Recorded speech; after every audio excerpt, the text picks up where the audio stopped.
The tide is turning on the economy, and the only one that can't see it is Trump. Tariffs are a tax on domestic consumers, be they individuals or companies.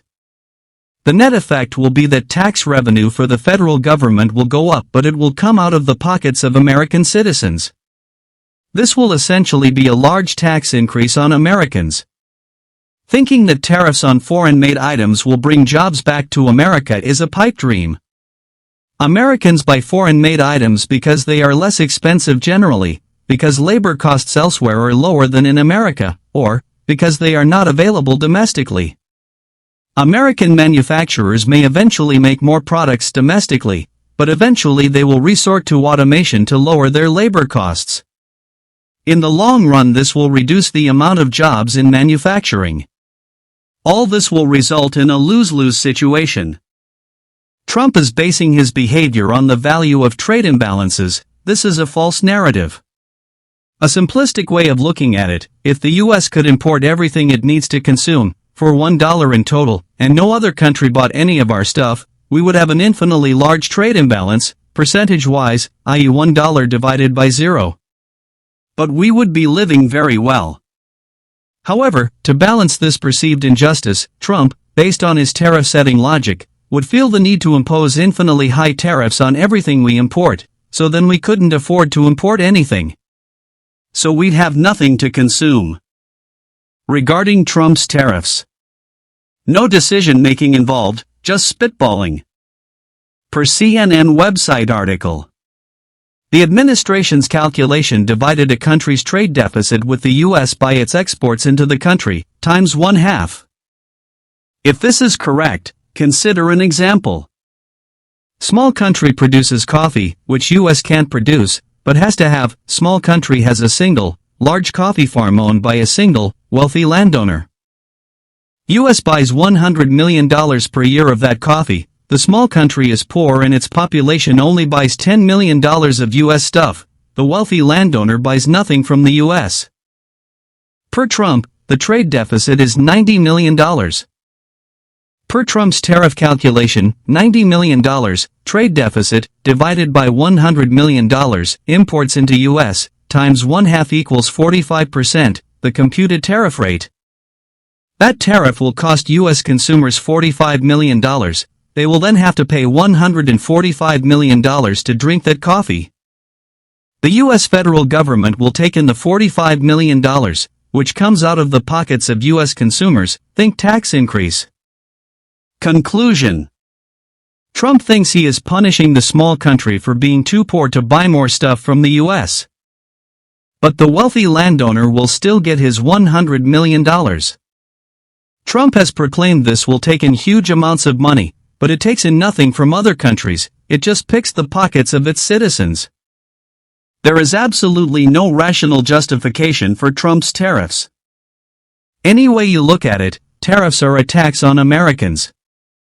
Tariffs do not pull huge amounts of money into the country, as Trump claims. They simply redistribute money that's already here, pulling it from the pockets of Americans, and putting it into the pocket of the federal government. When Americans pay higher taxes, they have less money to spend elsewhere. This reduced spending will result in lower economic activity. Trump and Musk have asserted that they intend to greatly reduce federal government spending. If the federal government does not spend the money it raises from these tariffs, a recession will definitely result. Trump's tariffs are a large tax increase on American consumers. To make this easy to understand, I have created this simple spreadsheet. For simplicity, I am going to assume that the average American family is earning about $100,000 from salary income. At that rate, they will be paying approximately a 22% federal tax rate plus a 7.65% Social Security and Medicare tax. Accordingly, starting with $100,000, they would lose $22,000 to federal tax being withheld from their paychecks and another $7,650 being withheld from their paychecks to cover Social Security and Medicare. That would leave them with about $70,350 of disposable take-home income. For discussion purposes, we will assume that all of the take-home income is spent on an annual basis. About 20% of those items will go to imported items. Now if there is no tax from tariffs on any of the imported items, then there is no tariff tax to be concerned with. Therefore, if they spent 20% of their disposable income on imported items, they would spend $14,070 on those imported items, but they would not be paying any tariff tax. However, if tariffs are imposed on the imported items, this picture changes dramatically. Before tariffs are applied, the federal tax rate to the consumer is about 22%. Trump has proposed tariff rates of 100% or higher, so we are going to plug in 100% here. And when a 100% tariff rate is applied to the imported items, which were $14,070, well, then the import tariff becomes $14,070, making the cost of those imported items $28,140, or the price before tariffs plus the tariff tax. Now tariffs are paid by American consumers. They are not paid by the foreign manufacturer. So this tax is the tax that goes to the federal government. Before the tariffs, federal tax rates to the family was about 22%.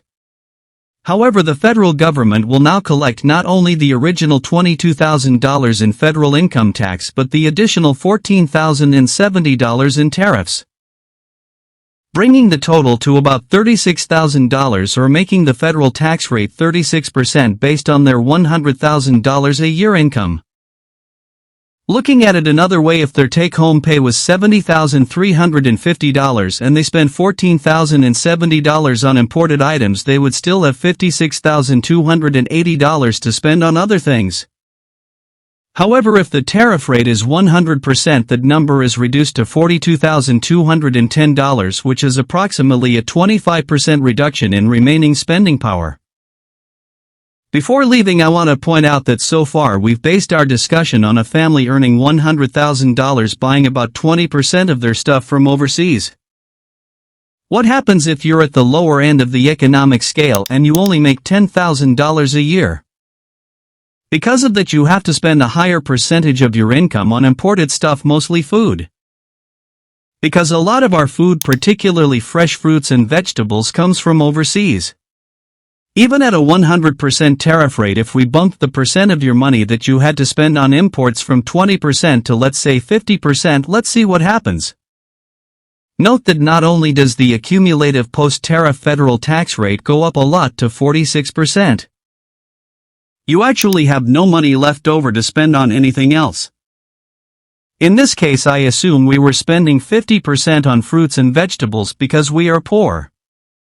After doing that, we have nothing left because we only had $9,235 in disposable income. Imports before tariffs were 50% of that number, and then the tariff tax at 100% is the same amount, which gives us $9,235, which we spend on imports with tariffs, which is all we had to spend anyway. So we have no money left over for anything else. Just something to think about.